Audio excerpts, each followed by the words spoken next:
अज्ञानतिमिरान्धस्य ज्ञानाञ्जनशलाकया चक्षुरुन्मीलितं येन तस्मै श्रीगुरुवे नमः।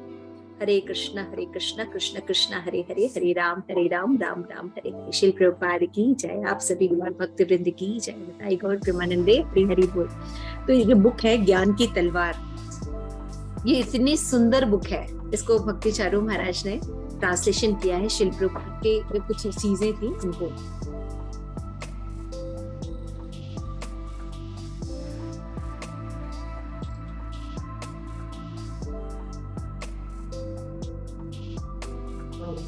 तो ये जो बुक है, it is a wonderful book. और मुझे लगता था कि अगर मैं ये बुक पहले पढ़ी होती तो कई ऐसी जो हायर नॉलेज है वो पहले ही मिल जाती। और शिल प्रभुपाद ने इन जो सिद्धांत हैं उनको बहुत ही सुंदर सुंदर ढंग से किया। जैसे पिछले क्लास में हमने देखा कि किस तरह से भगवान को सरेंडर करना चाहिए, सभी धर्मों का त्याग कर कर उनकी शरण में जाओ। तो उसको, उस तत्व को उन्होंने उसको बताया है शिल प्रभुपाद ने कि क्यों सब धर्मों का त्याग करके जाए। आज का जो टॉपिक है, नेक्स्ट चैप्टर है, सारी सिद्धियां भक्ति योग से प्राप्त होती हैं। तो व्यक्त या अव्यक्त, भौतिक या आध्यात्मिक हर वस्तु का एक ही मूल होता है, वो है कृष्ण।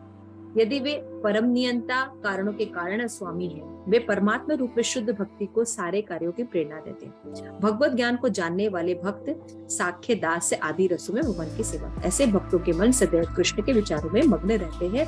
वो अपनी नित्य दिव्य लीलाओं को देखना तथा आनंद उठाने की लालसा को संजोए रहते हैं, है ना। तो व्यक्त या अव्यक्त, भौतिक या आध्यात्मिक, हर के मूल कौन है? कृष्ण। तो जब हम कृष्ण से प्रेम करने की कोशिश करते हैं तो हमें एक अजीब तृप्ति की प्राप्ति होती है, क्योंकि हम उनके अंश हैं। लेकिन हम केवल एक ही नेक्टर नहीं ले रहे हैं, वो है कृष्ण के साथ अपना रिलेशन डेवलप करना। हम हमेशा बाह्य चीजों में लगे रहते हैं, इसलिए हमें सही नेक्टर प्राप्त नहीं होता।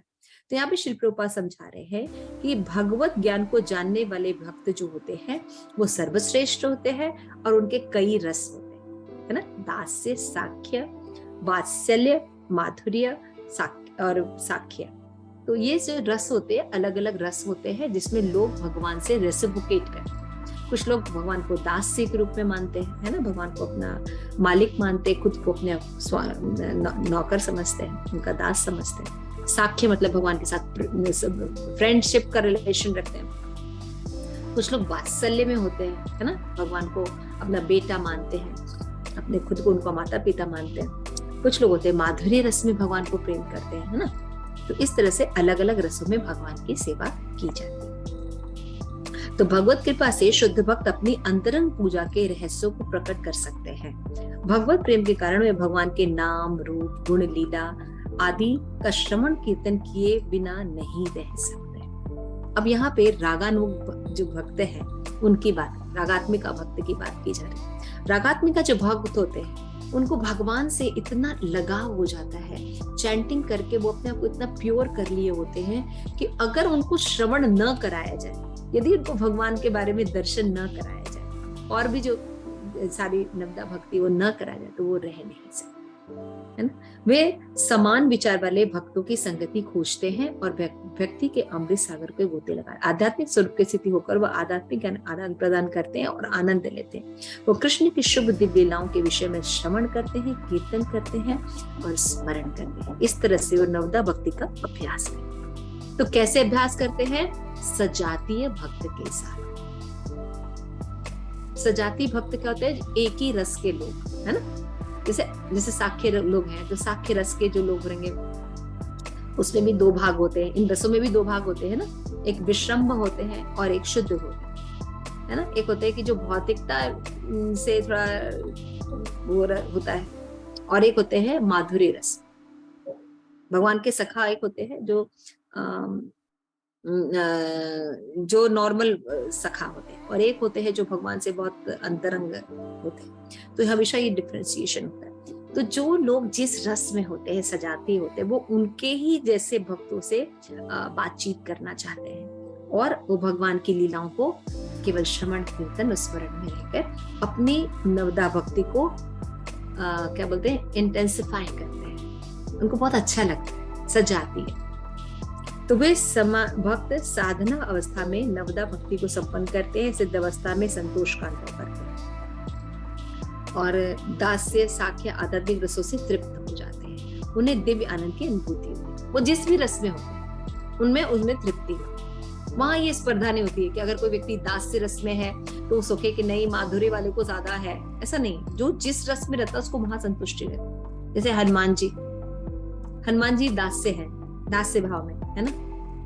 उनको अगर आप कुछ और रस में ले तो उनको वो नहीं जाना भी नहीं चाहते, उनको उसी में पूर्ण आनंद मिलता है। लेकिन क्या मटेरियल जगत में ऐसा नहीं है। तो हम सोचते हैं कि नहीं हम अभी दास्य में है तो फिर साख्य में चले जाएंगे तो हमको अनुभव नहीं, ऐसा नहीं होता। भक्ति में जो जहां रहता है वहां पूर्णता का अनुभव करता है। That is the beauty.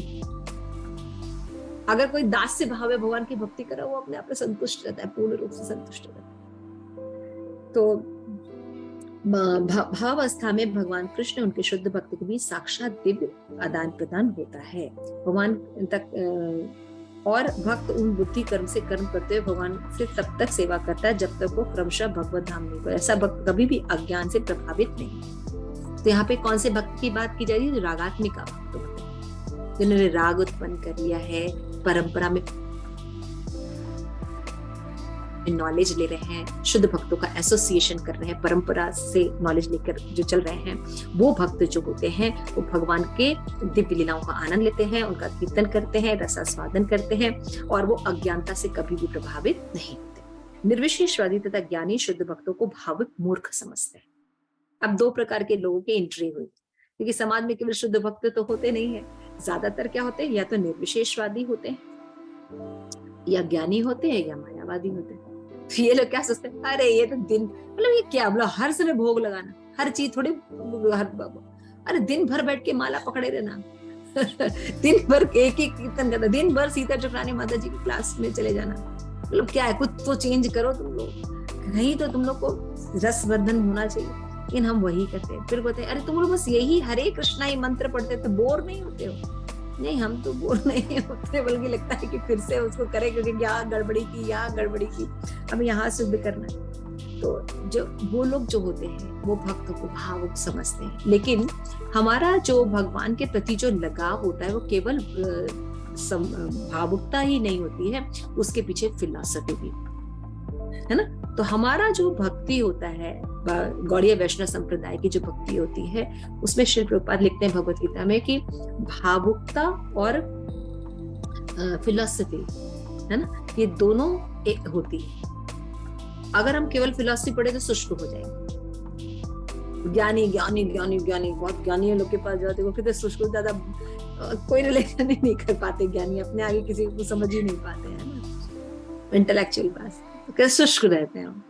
और बहुत भावुक के पास रहो तो क्या होता है, वो ज्यादा लंबा नहीं जा सकता। सेंटिमेंटल लोग, क्योंकि बिना ज्ञान के अगर आपके अंदर सेंटिमेंटल में कितने दिन तक सेंटिमेंट रहेगा। एक बार हम लोग वहां पे गए थे राधा गोविंद देवी जी के दर्शन करने, जयपुर में शिल प्रभुपाद जो रूप गोस्वामी के विग्रह है, ओरिजिनल विग्रह जयपुर में राधा गोविंद देवी। तो हम लोग वहां पे दर्शन करने गए थे। तो वहां पे हम लोग दर्शन करके आए थे। तो वहां के जो लोग थे वो भी बहुत जैसे गोविंद जी से प्रेम करते हैं। आप देखो दुकान का शटर बंद कर देंगे और आरती मंगला आरती चले जाते हैं, है ना। और फिर बहुत बहुत भगवान से प्रेम है। तो ऐसे ही विग्रह हम पूछ रहे थे, संगमरमर के विग्रह के बारे में पूछ रहे थे एक दुकान पर दर्शन करने के बाद। तो बता रहे थे कि मैं भी बहुत जाता था, मैं रोज भगवान के मंगला आरती जाता था, ये करता था। और मैं सोचता था कि मैं वो एक दोहा गाते हैं पूरा सुबह मंगला आरती में ना, वो कुछ गाते हैं पूरा, उनका लोकल है वो भजन। तो वो भजन गाते थे, कहते कि मैं ऐसा लगा कि मैं अब सच में उनको दूध चढ़ा रहा हूँ, ये कर रहा हूँ, वो कर रहा हूँ, और अब नहीं जाता। क्यों? क्योंकि कुछ इच्छा पूर्ति थी, वो नहीं हुई। और उसके बाद वो हमने कहा क्या भगवत गीता पढ़िए प्रभुपाद की, नहीं अब मेरा मन नहीं करता। तो उसका रीजन क्या है कि उनके पास ज्ञान नहीं था। तो भाव जो है वो बिना ज्ञान के बहुत लंबा नहीं निभ सकता। ज्ञान होने पर उसमें क्या होता है, शास्त्र सॉलिडनेस आती है भावुकता में। तो यहाँ पे शिल प्रभुपाद ये बता है। तो निर्विशेषवादी जो होते हैं वो सोचते हैं ये मूर्ख दिन भर नाचते रहते हैं सड़क पर, को कोई काम तो रहता नहीं, बस बुक डिस्ट्रीब्यूशन। तब लोग ले चुके हैं, नहीं ले रहे हैं बुक, फिर भी ये निकल रहे हैं बुक लेने के लिए। भगवद गीता जयंती में, तो वो क्या करते हैं, अपराधी होते हैं, क्योंकि उन्हें भगवान के रूप के बारे में कोई नॉलेज ही नहीं, तो क्या जानेंगे, है ना। भगवान के विग्रह के बारे में कुछ है ही नहीं, तो विग्रह का उत्सव कैसे मनाएंगे वो। कोई फिलॉसफी है नहीं, ग्रंथ है नहीं, तो बुक वितरण करने का क्या मतलब समझेंगे। जैसे एक मदर होती है, मदर जो होती है, जब वो बच्चा जो जन्म होता है उसमें बहुत पेन होता है ना, बहुत पेन होता है जब डिलीवरी होती है तो, लेकिन माँ को वो प्लेजर फील करती है जब वो बच्चे को देख लेती है। इसलिए कुछ पेन जो होते हैं वो बहुत अच्छे भी होते हैं, है ना। जैसे कि आपने देखा होगा सैनिकों को, उनको गोली लगी रहती है, लेकिन क्योंकि देश के लिए खाया होता है तो उनको उतना वो बात नहीं लग रही होती है ना। तो जब ऐसे कई पेन होते हैं जो कि बहुत प्लेजर गिविंग होते हैं, यू नो, तो उसी तरह से जो भक्त लोग होते हैं वो जो पेन लेते हैं भक्ति में, उनके लिए बहुत प्लेजर होता है, क्योंकि जब वो देखते हैं कि उनके जो भगवान हैं, उनके जो गुरु हैं, वो प्रसन्न हो रहे हैं, तो उससे जो उनको प्रसन्नता प्राप्त होती है वो कहीं भी नहीं मिल सकती, है ना। इसीलिए भक्तों के आप देखें, उनके पास अकिंचन होते हैं, कुछ भी नहीं होता है, लेकिन उनके पास जो सुख होता है, जो मौज होती है, ये बड़े बड़े लोगों के पास नहीं होती है, वो सुख और मौज उनके चेहरों पर, है ना। और क्या होते हैं, भक्तों का जो हृदय जो होता है वो उनके चेहरे से कनेक्टेड रहता है, एक कनेक्शन होता है। बाकी लोगों में ये आर्टिफिशियल होता है, कैमरे के सामने बोलेंगे या ऐसे करेंगे, उनके अंदर आर्टिफिशियल होता है, लेकिन भक्तों के सामने ऐसा आर्टिफिशियल नहीं होता है। भक्त हमेशा सेटिस्फाइड रहता है भगवान की भक्ति करके, चैंटिंग करके, माला करके। अभी जैसे कोई जो व्यक्ति चैंटिंग कर लेते हैं, अगर उनकी डेथ हो जाए तो हमेशा सेटिस्फाइड रहते हैं कि I have done what I have to do in मनुष्य योनि। लेकिन बाकी लोग चैरिटी करके, तपस्या करके, भगवान में मिल जाने से, तो ब्रह्म में जाके मिलना क्या नॉर्मल पोजीशन है? नहीं, it is very higher position, है ना। ब्रह्म के बारे में जाके मिलना इज हायर पोजीशन, बहुत ज्ञानी होना पड़ता है तब जाके। लेकिन कितने मूर्ख होते हैं कि वो जाके भगवान से मिल जाते, लेकिन क्या उनके चाहने से मिल जाएंगे? नहीं, तब भी भगवान भगवान रहेंगे, वो अलग रहते हैं। इसीलिए थोड़े दिनों के बाद उनका फॉल डाउन होता है, वापस वो भौतिक जगत में आते हैं और परोपकार के। क्या फायदा हुआ इतना ऊपर, ब्रह्म तक जाके, ऊपर जाना चाहिए तो और नीचे आ गए। लेकिन वो भक्तों का क्रिटिसाइज करते हैं, उनको भक्तों का वो कीर्तन करना, वो मृदंग बजाना, वो जप करना, वो समझ में नहीं आता, क्योंकि भगवान के रूप में तो उनका विश्वास ही नहीं होता है। इसके उनके जीवन भर सारे प्रयास फल दुखदाई और अर्थहीन है। जब भगवान के रूप कोई नहीं मानते तो बाकी चीजों को मानते नहीं, तो क्या होगा? अर्थहीन नहीं लगेगा उनको। उनको तो कुछ सेलिब्रेशन ही नहीं समझ में आएगी, क्योंकि बहुत ज्यादा ज्ञानी होते, इसलिए वो भगवान भक्तों का अपमान करते। तो निरुष्यति को ये समझाना चाहिए कि भगवान परमात्मा के रूप में कार्य करते हुए भक्त के हृदय में सारा अज्ञान भगा देते हैं। तो फिलॉसफी भी देते हैं भगवान, क्यों? क्योंकि भगवान की वो व्यक्ति भक्ति कर रहा है, और भक्त जो होता है उसके पास भावना और फिलॉसफी दोनों होती है, और ये दोनों भगवान उसको देते हैं। एक तो हृदय से ज्ञान प्रकाश करते रहते हैं, तो क्या होता है, उसकी भावना कभी कम होगी? कभी कम नहीं होगी, बल्कि और ज्यादा प्रज्वलित होती जाएगी। तेषाम अनुकंपार्थ अहम अज्ञान जन्तमा नाश्यामि न भावास्तो ज्ञान दीपेन भास्यता।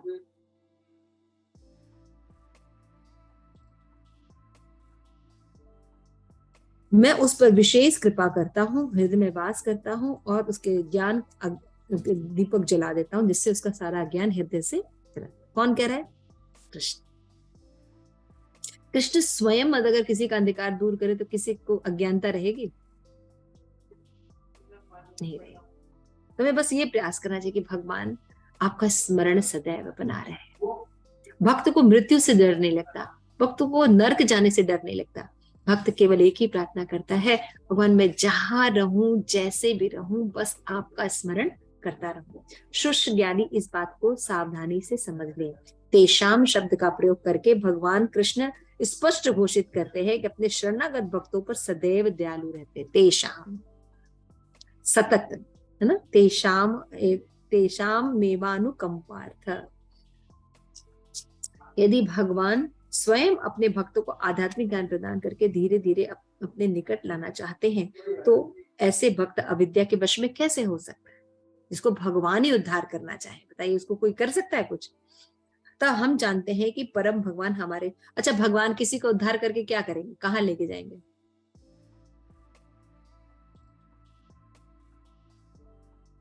अपने पास माता जी। उनके पास से मतलब गोलोक धाम। भगवान अगर किसी का उद्धार करे तो कहाँ लेके जाएंगे? गोलोक धाम। यही तो हमारा लक्ष्य है। तो राजा से सीधे दोस्ती कर लो, है ना? तो लेकिन जो ज्ञानी होते हैं वो ये फिलॉसफी नहीं समझ पाते।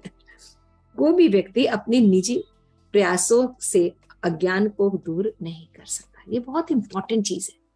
अज्ञानता को कभी कोई दूर नहीं कर सकता। जैसे एक मिथ भ्रम होता है कि धन जो है वो सुख प्रदान करता है, या धन जो है हमारे दुखों को दूर करता है। स्टेटमेंट है श्रीमद् भागवतम में, धन कभी भी दुखों को दूर नहीं कर सकता, या धन कभी भी अज्ञानता का नाश नहीं कर सकता। भक्तों की अहेतु की कृपा के द्वारा दुख का निवारण होता है, या अज्ञानता का नाश होता है। अब चेक कर लो, क्या दुख से, धन से आपका कोई दुख कम हुआ है? कभी नहीं।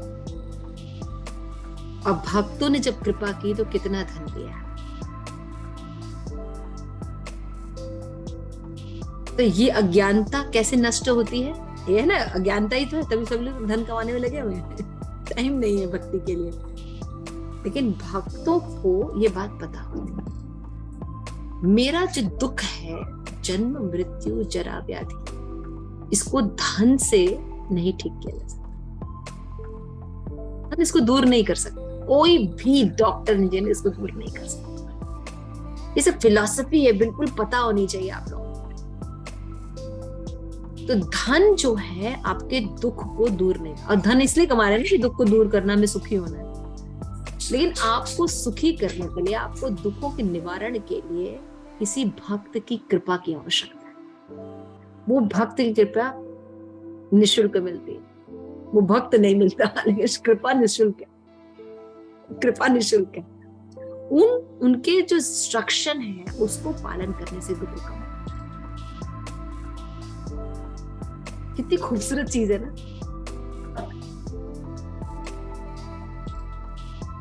तो यहाँ भी जो बात बताई है कि भक्तों को ये अंधकार नहीं है। भक्त जानते हैं कि वो कृष्ण से डीलिंग कर रहे हैं, वो कृष्ण को प्रेम कर रहे हैं, इसलिए वो परम सत्य से राहत महसूस करते हैं। लेकिन जो ब्रह्म के सिद्धांत को मानने वाले इन ज्ञानियों में अनेक विपदाओं का सामना करना, क्योंकि अपने बल पे इस दुनिया को पार करना चाहते हैं। जब हम अपने बल पे पार करना चाहते हैं तो कुछ नहीं कर पाते। क्लेशो ही अधिकतरम तेषाम अव्यक्त आसक्त शेष, भगवद गीता में भगवान कहते हैं 12.2। अन्य रास्ते हैं भक्ति योग के अलावा, ज्ञान योग है ना, और भी योगा है, ध्यान योग है, लेकिन ये लोग क्लेशों से भरे हुए हैं। इसमें भगवान का उच्च रियलाइजेशन भी नहीं होता और फॉल डाउन की समस्या हमेशा बनी रहती। निर्विशेषवादी क्या है, देखो ब्रह्म तक गए, ब्रह्म तक जाना है, मैंने बताया इतना आसान नहीं, लेकिन वहां पे जाके भी फॉल डाउन होके वापस भौतिक जगत में। लेकिन भक्तों का फॉल डाउन, भगवान ने भगवद गीता में कहा, मेरे भक्त कभी वापस नहीं आते इस जगत में। वो बोलो गए तो गए, वो कभी नहीं आते यहाँ पे। लेकिन इनका जो रास्ता कैसा, दुखों से भरा हुआ होता है, अव्यक्त आचार। और देहधारियों के लिए बड़ा मुश्किल है ऐसे प्रगति करना। मतलब अब क्या कि सामने से भगवान मना नहीं कर पा रहे हैं डायरेक्टली, नहीं मत करो, इनका दुष्कर है, मतलब इम्पॉसिबल है। व्हाई आर गोइंग, क्यों इतना इतना इतना इतना पहाड़ चढ़ रहे हो? माला पकड़ो, एसी चलाओ, हरे कृष्णा हरे कृष्णा, ठंड है हीटर लगाओ, हरे कृष्णा श्रेष्ठतम गति प्राप्त होगी। क्यों हिमालय चढ़ रहे हो ठंड में? तो अद्वैतवादी की गई तपस्या, साधना दोनों ही अवस्थाओं में कष्टप्रद होती है। निर्विशेषवादी को ज्ञान द्वारा जड़ पदार्थ का चेतन पदार्थ को सिद्ध करने के लिए अनेक कष्ट का सामना, वे भगवान की अपरा प्रकृति को अपनी पराशक्ति के सामने बताने का प्रयास करते। इस तरह विद्वानों का उपहास के पात्र बनते, यह सिद्ध करने के लिए कि परम सत्य अजीम शक्तिशाली है, पुरुषोत्तम भगवान नहीं हो सकते। वे तर्क देते हैं कि वो निर्विकार ब्रह्म को स्वीकार ब्रह्म बनाना है, कह रहे हैं, क्योंकि निर्विशेषवादी भगवान के आकार में बिलीव नहीं करते, रूप में बिलीव नहीं करते, वो ब्रह्म में बिलीव करते। भगवान क्या है? एक लाइट है, प्रकाश है। है ना। इस तरह वो बेकार के तर्क देते हैं जो भक्तों के लिए बड़े हास्यप्रद होते हैं, है ना। जैसे वे सुनिए, बहुत सुंदर है। वे प्रामाणिक परिणामवाद सिद्धांत या शक्ति के रूपांतर का खंडन करने के लिए श्री व्यासदेव के इस कथन को गलत ठहराते हैं कि भौतिक ब्रह्मांड तथा सारे जीव भगवान की शक्ति के रूपांतरण है, मिथ्या नहीं है अपितु सत्य है। इसी तरह अद्वैतवादी अपने दार्शनिक विचार द्वारा, जैसे परिणामवाद सिद्धांत या शक्ति का रूपांतरण, ये इसमें इसका मतलब, इस सिद्धांत का क्या मतलब होता है कि भगवान एक है, उन्होंने अपना एक्सपेंशन किया, भगवान और भगवान की शक्ति के अलावा और कुछ नहीं, मतलब सारे जीव जंतु जो है भगवान के अंश हैं, है ना। तो इस फिलॉसफी को वो नहीं मानते। कौन? निर्विशेषवादी, है ना। निर्विशेषवादी क्या कहते हैं? मायावादी क्या कहते हैं? मायावादी की ये फिलॉसफी होती है कि भैया जीव और भगवान जो है वो अलग अलग रहते हैं जब वो कंडीशन स्टेज में रहते हैं, बद्ध अवस्था में। जैसे हम भौतिक जगत में हैं तो हम अलग हैं, भगवान अलग है। लेकिन जब हमारे अंदर क्वालिफिकेशन आ जाएगी और हम जब तपस्या करेंगे और हम भगवान में जाके मिल जाएंगे तो हम भगवान बन जाएंगे, है ना। अहम ब्रह्मास्मि, मैं ही ब्रह्म। जो भगवान को तुम ढूंढ रहे थे वो भगवान कोई और नहीं, वो भगवान तुम ही हो। तो ये भक्तों के लिए हास्पद फिलॉसफी रहती है ना। भगवान कह रहे हैं भगवत गीता में, मैं सदैव भगवान रहता हूँ, तुम सदैव मेरे शाश्वत अंग रहते हो, और तुम कह रहे हो कि हम भगवान जाके मिल जाएंगे। देखिए, इस तरह अद्वैतवादी अपने दार्शनिक विचार विमर्श से समस्त वैदिक शास्त्रों उपनिषद मुख्य अर्थ को अनदेखी कर देते हैं। त्वमसि, तुम वो हो, बोला ना कि तुम ही वो भगवान हो जो सोच रहे थे।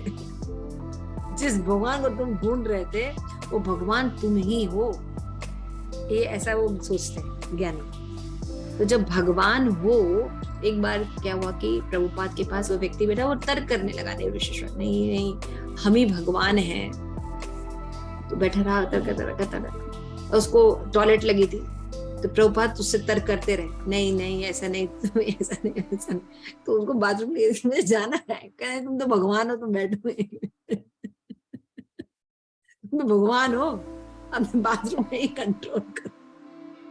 नहीं, भाग के गया तो बाथरूम में, प्रभुपाद ने दरवाजा बाहर से बंद कर दिया कि जब तक तुम ये नहीं बोलोगे कि तुम भगवान नहीं हो, तुम एक टॉयलेट बाथरूम में तो नियंत्रण नहीं कर सकते, तुम भगवान बनोगे।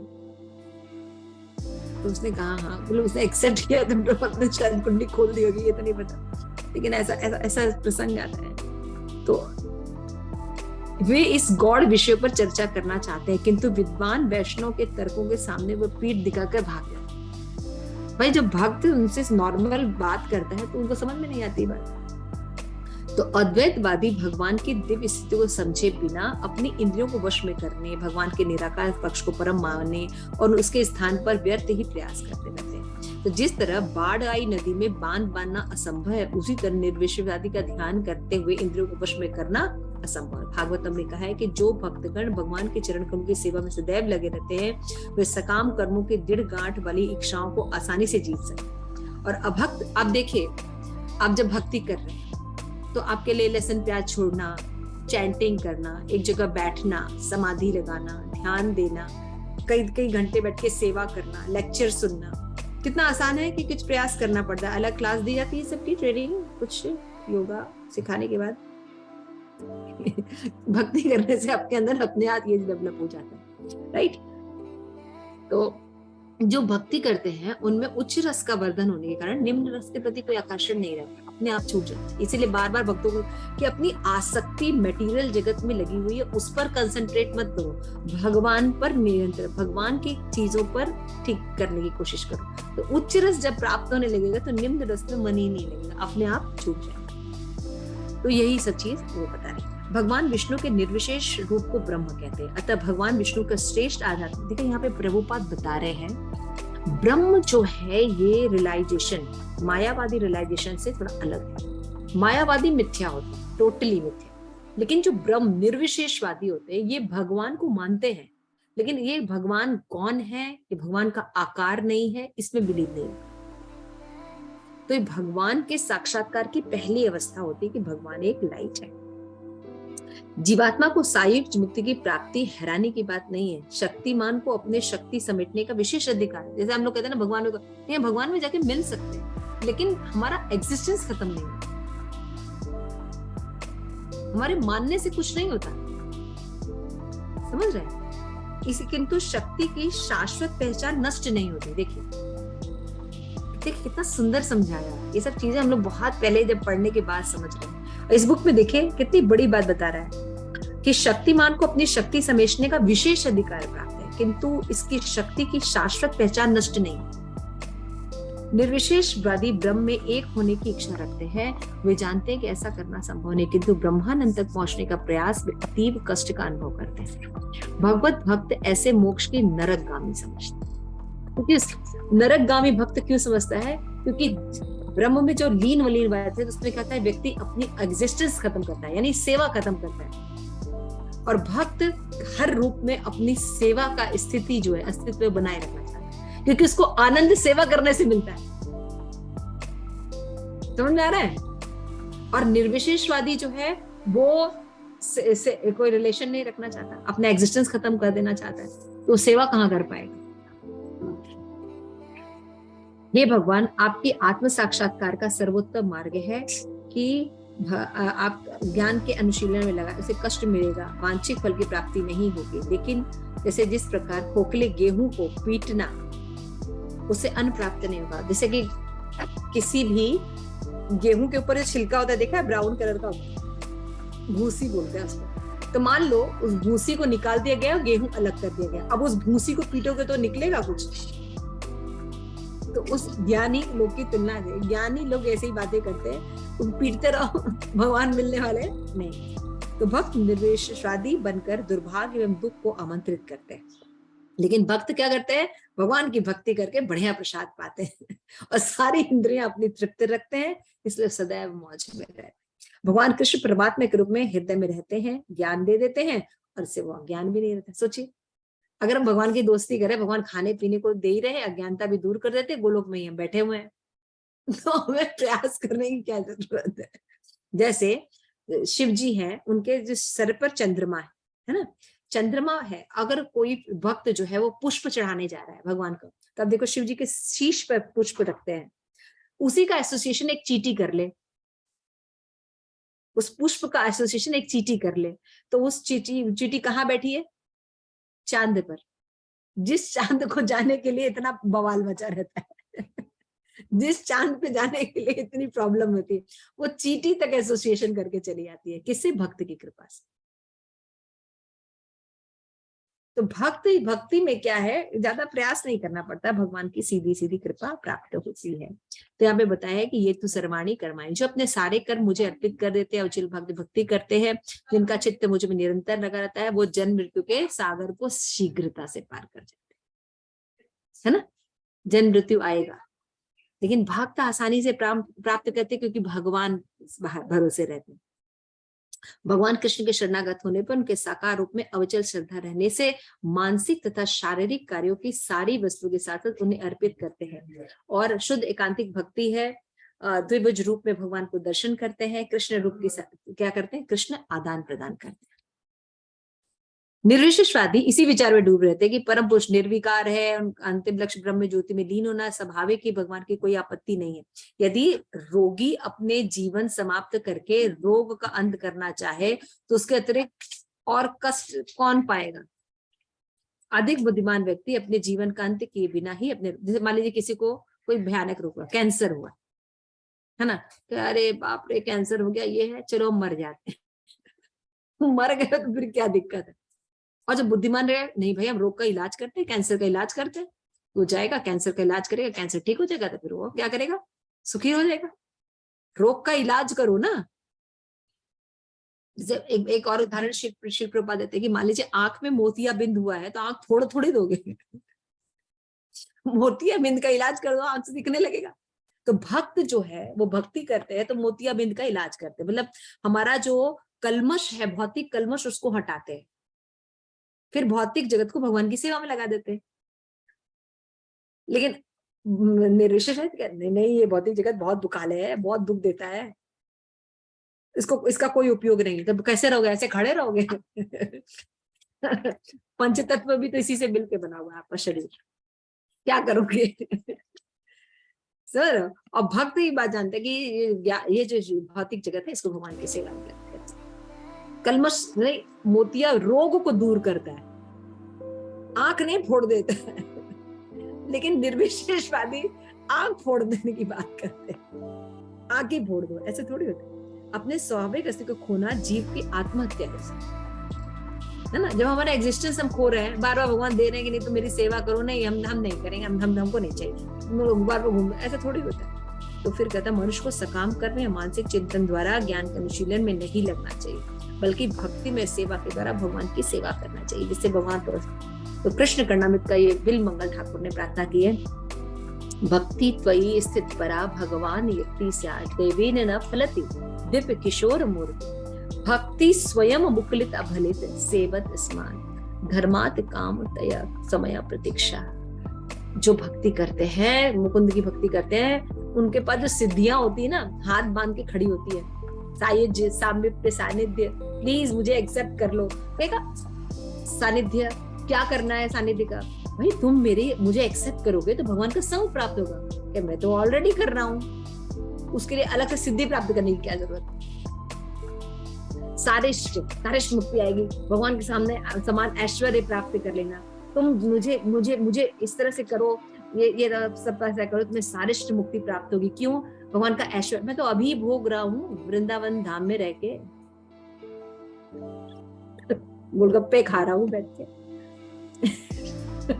आराम से बैठ के गोलगप्पे कचौड़ी पूरी खा रहा हूँ। हाँ, तो मैं तो अभी भोग रहा हूँ भगवान का ऐश्वर्य, अब कहाँ जाऊंगा? तो इसी तरह से पांचों मुक्तियां हैं, वो तो हाथ बांधे खड़े रहती, प्लीज मुझे एक्सेप्ट कर लो। भक्त कहता है मुझे टाइम नहीं, मैं ऑलरेडी ऊपर हूँ। और निर्विशेषवादी ज्ञान हासिल करके सिद्धियां प्राप्त करते, सिद्धि प्राप्त करके क्या करते हैं? भगवान की भक्ति प्राप्त, उस व्यक्ति को ही प्राप्त कर लो ना जिसके पास सब कुछ पोजेस। जो दिमाग वाला व्यक्ति क्या करेगा, वो हीरो से ही दोस्ती कर लेगा। लो जी, अब तो हीरो ही हमारा है तो उसका सारा साम्राज्य भी हमारा है। तो ये लोग खाली साम्राज्य के चक्कर में रहते हैं, हीरो से दोस्ती करते ही नहीं। तो कौन ज्यादा बुद्धिमान है? भक्त ज्यादा बुद्धिमान है। तो इसलिए यदि कोई नारायण की शरणागत भक्त है, जीवन की सिद्धि प्राप्त करने की इच्छा रखता है, तो इच्छा के बिना ही उसे सिद्धि सारी प्राप्त हो जाती है। अगर जो भक्ति करता है उसको सिद्धि ऐसे ही मिल जाती है। लो भैया, साइड इफेक्ट है सिद्धियां। सामिप्य सानिध्य सारिष्ट सामिप्य, सामिप्य भक्त चाहता नहीं, तो बाकी सारी सिद्धियां उसको ऐसे ही मिले। भगवान का धाम, भगवान का ऐश्वर्य, भगवान के सामने रूप, कितना सुंदर हो जाते हैं भक्त ना, बिना बिना क्रीम पानी के ही चमकता रहता है ना। तो नारद ये गुण प्राप्त, इसलिए जो सारी सिद्धियां हैं भक्ति योग से प्राप्त हो जाती है, अलग से प्रयास करने की जरूरत नहीं होती। और प्लस भगवान की कृपा भी मिल जाती, प्रेम भी मिल जाता। और सारे लोग सिद्धि प्राप्त करने में लगे हुए हैं। बागेश्वर धाम की जाए, बागेश्वर धाम को सिद्धि मिली हुई है ना, वो पढ़ लेता है मन की बात, प्रेत वो सब निकाल देता है। तो आजकल तो सारे एक्टर एक्ट्रेस नेता सब प्रेता वहीं पहुंचे होते हैं। और जो शुद्ध, जो अच्छे इंटेलिजेंट इंटेलेक्चुअल क्लास होते हैं, वो कहाँ पहुंचे होते हैं? प्रभुपाद के पास इस्कॉन टेम्पल में। क्योंकि उनको सिद्धियों से भी ऊपर चीज चाहिए होती है, कृष्ण भक्ति। हरे कृष्णा। श्री प्रभुपाद की जय, आप सभी गौर भक्तवृंद की जय। निताई गौर प्रेमानंदे। हरि हरि बोल।